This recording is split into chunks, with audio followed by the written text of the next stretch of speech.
Of the Chinese New Year. It's so great to see you all here. My name is Beth, and I hope that you will stick around to see a couple performances, some dance performances, and then a little explanation of the Chinese New Year, and then some really fun crafts that we're gonna make next door and in the hallway, and calligraphy will be in this room where we have someone making calligraphy bookmarks. So I want to introduce Yuni Ha. She is the principal of the Ann Arbor NWA school, with the Chinese school here in Ann Arbor. So here you go. Thank you. It'll only save so much video on the phone. Thank you, Ben. At some point, it made it. Good afternoon. It's a great pleasure for me to welcome you to this Chinese New Year event. Thanks Ann Arbor District Library providing us such a wonderful opportunity and facility. And thanks Cao Wei for organizing this wonderful event. And thanks for the Anhua volunteers and performers to come to join us. Apart from providing Chinese language and cultural education to the Ann Arbor community, Anhua Chinese School has actively participated in various community events to help contribute to the cultural diversity and cultural exchange in the local area. Ladies and gentlemen, boys and girls, I invite all of you to take this opportunity to immerse yourself in these seasonal traditions and culture from China. I wish you all a happy, healthy, and prosperous Chinese New Year of the Rooster. Thank you and have a wonderful afternoon.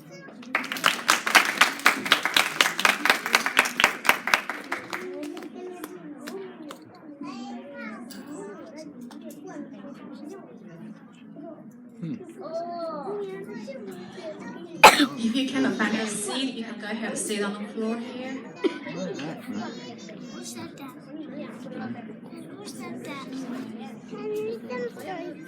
We're about to start doing Good afternoon, everybody. My name is Cao Wei, and I'm a volunteer at Anhua Chinese School. And in the next from 3 to 5 minutes, I'm going to present to you about Chinese New Year, where it's coming from, and how Chinese people celebrate. Because we are having multiple events today at the Ann Arbor District Library, so I'm going to double as technician, so I'm going to present from here instead of from there. Hope you understand. I apologize for that. You have to turn around to listen to me. But if you can't ignore me, just look at the screen, that would be fine too.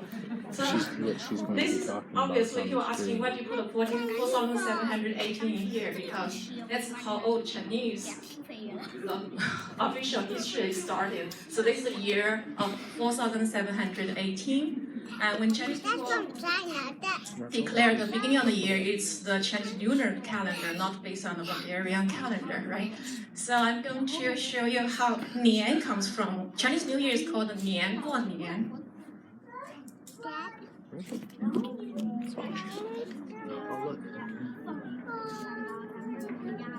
FunWithMandarin.com presents The Story of Nian, a Chinese New Year story.